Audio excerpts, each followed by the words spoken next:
A paz do Senhor, abençoadas e abençoados, tudo bem com vocês?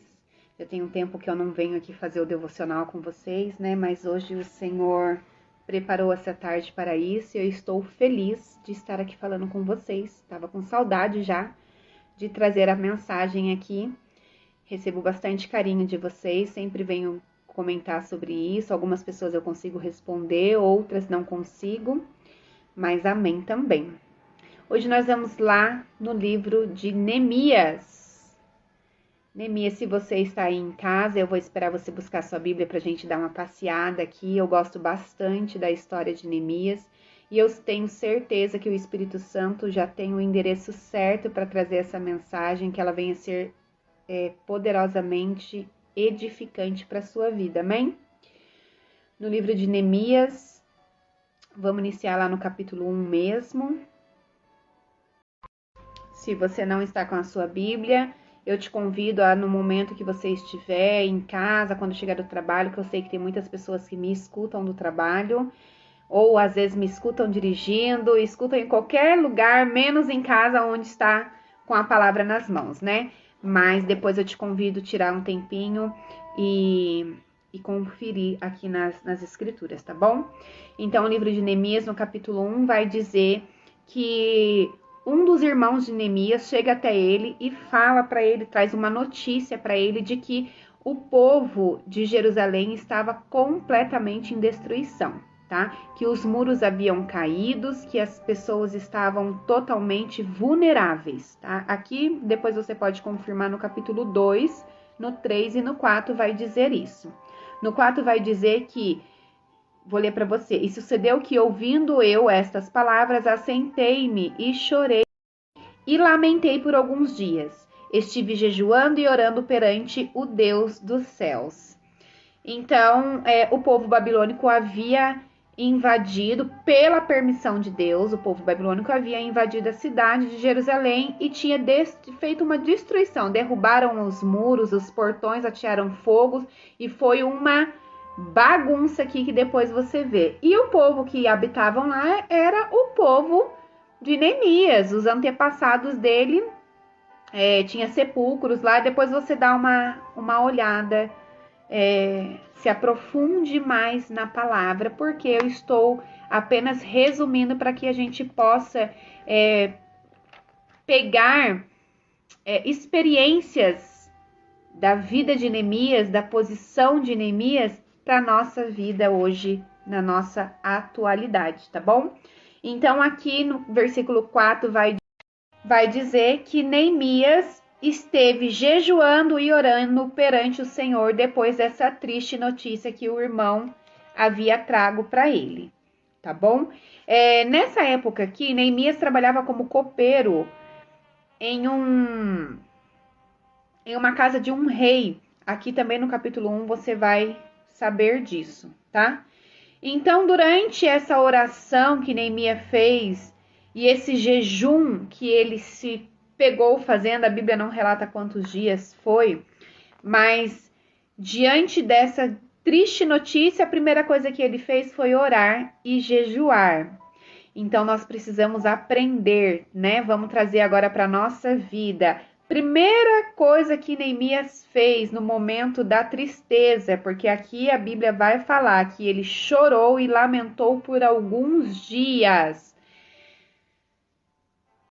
Então, quando a notícia chega na nossa porta e é uma notícia com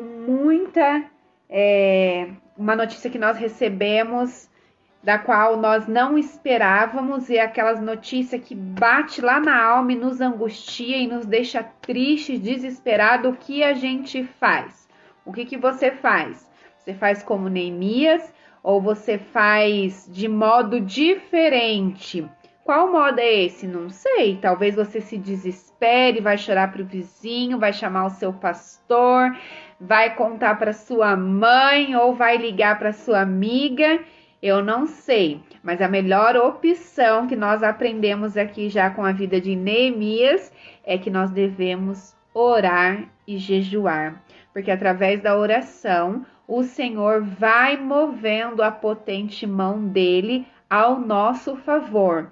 E aqui no capítulo 2 vamos ver o quão poderosa foi a oração e o jejum de Neemias, porque depois de alguns dias ele estava na presença do rei e o rei olhou para ele e percebeu que o semblante dele estava triste. E aquele rei nunca viu ele triste daquele jeito, ele sempre se apresentava para o rei feliz. Então, nesse dia, o rei perguntou para ele o porquê que ele estava tão triste se ele não estava doente. E aí, nisso, a gente já começa a ver o agir de Deus. Deus já havia direcionado os olhos daquele rei para Neemias e impulsionado a perguntar para ele, porque Neemias precisava que o rei perguntasse para que ele pudesse falar, né? Naquela época, no livro de Esther mesmo vai mostrar que Esther também se apregou a um jejum e a oração quando se viu num momento difícil. Precisava ter decisões da qual nem ela mesma não sabia, ela precisava de estratégias, e durante esse jejum e essa oração que Esther fez, assim como Neemias, o Senhor também deu estratégias para ela. Então, quando nós oramos, quando nós jejuamos, ainda que nós não vemos nada no natural, no sobrenatural, Deus começa a agir no coração daquele que você acha que jamais vai fazer algo por você, naquela empresa que você acha que nunca vai conseguir entrar, na vida do seu filho que está fora dos caminhos do Senhor, enfim. Quando nós nos apregamos a um jejum e a oração, Deus, no mundo espiritual, ele vai abrindo e criando estratégias para que nós possamos resolver os nossos problemas, tá bom? E lá no livro de Esther, também tinha um rei do qual ela não podia ir até ele sem que ele o chamasse, né? E Deus preparou tudo para Esther. Depois eu te convido também a ir lá ler a história de Esther, que é muito legal e muito edificante. Mas vamos voltar aqui para a história de Neemias.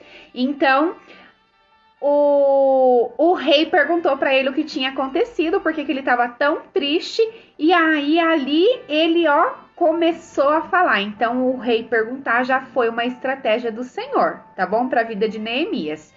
Foi o Espírito Santo que foi ali já trabalhando no coração daquele rei. Só para falar para você o nome aqui, o nome do rei é Artaxerxes, tá bom? Depois você vem aqui no capítulo 2 para você ler. E então Neemias começou a falar e a contar o que havia acontecido e o desejo que ele estava no coração dele de ir até Jerusalém, reconstruir os muros de Jerusalém. Isso não surgiu só como um simples estalar no coração de Neemias. Eu acredito que o Senhor havia dado estratégias e colocou esse sentimento dentro do coração dele, o impulsionou. Então, nós vamos nomear isso como o projeto que Deus deu para Neemias, tá bom? Vamos colocar que essa visão de reconstruir os muros foi o projeto, o propósito que Deus tinha na vida de Neemias, ok? Então, nós vamos um pouquinho mais adiante. Depois você precisa ler o capítulo todo, porque aqui, quando ele começa a falar para o rei pergunta para ele quanto tempo seria essa viagem, e aqui no decorrer da história você vai saber tintim por tintim, porque quando eu escuto o meu pastor pregando algo, quando eu chego em casa eu vou ler a história completa quando eu chego. E além de eu aprender com o meu pastor, que é um homem muito sábio, eu também aprendo mais lendo tintim por tintim, porque a Bíblia Sagrada, ela é um livro vivo, não é um livro morto, é um livro que as palavras aqui se renovam todos os dias, tá bom? Então, depois você leia. Então, por que eu falo que Deus foi dando estratégias para Neemias? Porque nessa viagem que ele precisava fazer até Jerusalém, ele precisava passar por algumas cidades, e nessas cidades tinha alguns guardas que possivelmente, se ele não estivesse debaixo de jejum e oração, e estratégias que o Espírito Santo estava dando ali para ele não conseguiria passar, sempre ia ter algo impedindo. Mas quando o seu propósito está alinhado com o Senhor, todas as coisas cooperam para que tudo dê certo, tudo vai bem, Amém? Então, vamos continuar aqui. No versículo 12 do capítulo 2, vai dizer assim, na parte A do versículo, vai dizer assim: E de noite me levantei, eu e poucos homens comigo, e não declarei a ninguém o que o meu Deus me pôs no coração para fazer em Jerusalém. Glória a Deus. Não vou sair do contexto, mas eu vou contar um testemunho para vocês, que foi também dessa maneira que o Senhor havia me iluminado essa palavra aqui para compartilhar com vocês. Alguns dias atrás, eu estava deitada na cama, já era hora de dormir mesmo, meu esposo já havia dormido, eu estava deitada na cama e eu estava vendo os stories das pessoas do meu Instagram. A gente acaba chamando de seguidores, né? Nós seguimos pessoas e pessoas nos seguem. Então eu tava ali, ó, que é desse jeito que a gente fica, né? Passa a vida ali, ó. A gente senta, tá limpando casa, vou falar por mim, não vou falar por você porque eu não te conheço, mas vou falar por mim. Eu tô limpando casa, de repente eu tô cansada, eu sento, pego o meu celular, eu falo 10 minutinhos, quando eu ver passou 2 horas. Por quê? Porque eu estou assistindo os stories das pessoas que eu sigo, tá? E aí, no momento em que eu estava fazendo isso ali, ó, o Espírito Santo me fez lembrar de uma fala que um dia anterior eu falei pro meu esposo. Meu esposo estava lavando louça e eu falei assim: nossa, amor, você viu que fulana deu um jatinho pro esposo e que o jatinho custou tantos milhões? Ele falou: é, eu vi.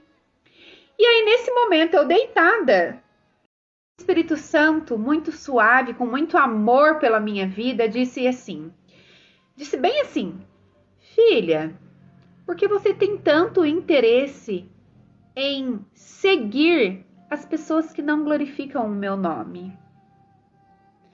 O que mudou na sua vida quando você soube que fulana deu um jatinho para cicrano? E naquele momento, as lágrimas começaram a rolar. Mas não foi de tristeza. Foi de gratidão a Deus por me amar tanto e me mostrar coisas que para mim estava tudo certo. Gente, eu digo que quando nós estamos alinhados com o Pai e quando nós oramos pedindo para que o Senhor nos mostre coisas que nós estamos decepcionando no secreto. Por que eu digo decepcionando no secreto? Porque é secreto até para nós. Porque eu estava seguindo tantas pessoas, mas tantas pessoas, que em momento algum eu imaginava que estava desonrando a Deus. Porque o próprio Instagram fala seguidores. Quem eram os seguidores de Jesus? Fica um ponto de interrogação aí para você. Quem era? Responda para você mesma. E você está seguindo quem? Os seguidores de Jesus eram pessoas que acreditavam nele, pessoas que amavam a ele, pessoas que queriam ser como ele, né? Ter a real imagem e semelhança de Deus, que era o Pai de Jesus, né? Então o Espírito Santo falava para mim assim: faz uma limpeza no seu Instagram. Isso é maravilhoso quando o Espírito Santo ele entra na nossa vida, quando nós o convidamos para fazer morada, ele nos transforma, ele nos modifica por completo. Então a gente não precisa ficar preocupado. Su, por que você está dizendo não precisa ficar preocupado? Porque na palavra do Senhor fala: venha como estás. Então eu não sei como que está a sua vida hoje. Se você está nas drogas, se você está nos vícios, eu não sei, mas venha para Jesus como você está. Mas você pode ter certeza que depois que você entregar a sua vida para Ele, você não vai permanecer da mesma forma, porque o Espírito Santo, ele te dá vestes novas, aquela veste manchada, aquela veste suja, ele tira e coloca em você uma veste limpinha e ele vai te moldando as pessoas que você está seguindo e perdendo os seus valiosos minutos, horas em frente do seu celular, assistindo os stories dessas pessoas, elas não me glorificam e não é em nenhum momento edificante para a sua vida. E naquele momento eu falei, é verdade, Deus. Como que eu não tinha pensado nisso antes? Tô todo dia orando, tô todo dia dentro da tua casa buscando pela tua presença. Mas aí é que tá. Quanto mais perto de Jesus você fica, mais ele vai tirando coisas de você que você achava normal. E esse é o verdadeiro mistério, gente, porque nós, sozinhos, não conseguimos ter essa percepção. Aquilo que não glorifica o nome do nosso Deus, ele vai tirando. E aí quando você vê, você está no centro da vontade dele. E aí você olha e você se sente realmente semelhante ao Senhor. Você sabe que as suas atitudes estão alinhadas e correspondem com o desejo do Pai. E esse é o grande e verdadeiro amor que nós podemos ter por Jesus. É fazer a vontade dele. Amém? Então, enquanto o Senhor falava isso comigo, o Espírito Santo ali me tomou de uma tal forma que eu fui excluindo, fui deixando de seguir, né? Eu olhava e deixava de seguir, olhava e deixava de seguir. Eu tinha muitos, acho que eu estava seguindo mais ou menos aí umas 900 a 1000 pessoas. E eu fui deixando de seguir. E tinha pessoas que eu gosto muito, pessoas o que eu gosto muito é pessoas do meu convívio, tá? Pessoas até mesmo da minha parentela, porque eu seguia muitos famosos, muitos artistas, né? A gente fica mexericando a vida do outro, né?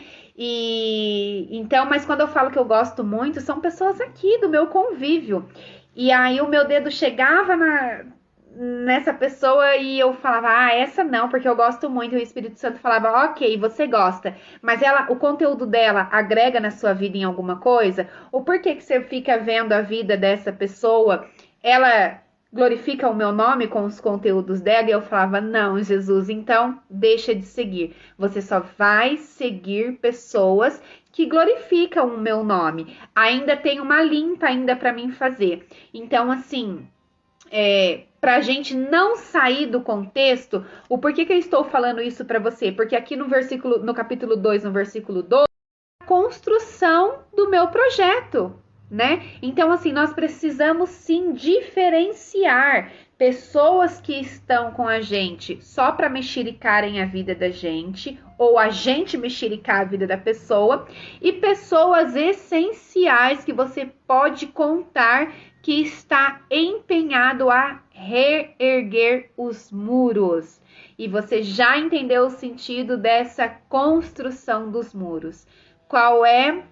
Vou fazer uma pergunta, você também não precisa responder para mim, responda para você. Qual foi o muro que foi destruído, que está em ruínas na sua vida e que você precisa reconstruir? E também, quais são as ferramentas que você tem para reconstruir? Então, essas pessoas que eu estava seguindo não são ferramentas que vão me ajudar a reconstruir os meus muros. 12 vai dizer assim: e de noite me levantei, eu e poucos homens comigo. Esses poucos homens que estavam com Neemias eram as ferramentas necessárias que ele precisava para reconstruir esse muro, né? Então, assim, eu não sei qual é o projeto que Deus deu para você, mas se ele te deu um projeto, ele também te dá as estratégias. O que você precisa saber é quais ferramentas levar para construir esse projeto e finalizar, porque não adianta você iniciar, e aqui esses stories vai ficar um pouquinho longo, mas vai ser edificante para a sua vida, eu acredito que já está sendo, né? Então aqui, o Espírito Santo falava para mim isso, que as pessoas que eu estava seguindo não era edificante para mim e não eram as ferramentas que eu precisava para. Vamos aqui deixar um pouco mais simplificado. Quando o professor vai para a sala de aula, qual é a ferramenta que ele leva? Geralmente ele leva um notebook, ele leva os livros, cadernos, apesar de hoje estar bem modernizado, mas nós sabemos quais as ferramentas. Antigamente o professor, na minha época, chegava com a caixinha de giz, aquele negócio que cheirava álcool delicioso, que eu esqueci o nome, se você sabe, marca aí para mim o nome. O pedreiro, quando ele vai para o trabalho dele, o que ele leva? A pá, o cimento, N coisas, tijolo, né? Agora você já imaginou a professora chegando em sala de aula com a pá, tijolo, cimento e o pedreiro chegando lá na obra com uma caixa de giz, com um notebook, apesar de hoje precisar, mas vocês estão me entendendo? Não são ferramentas inapropriadas?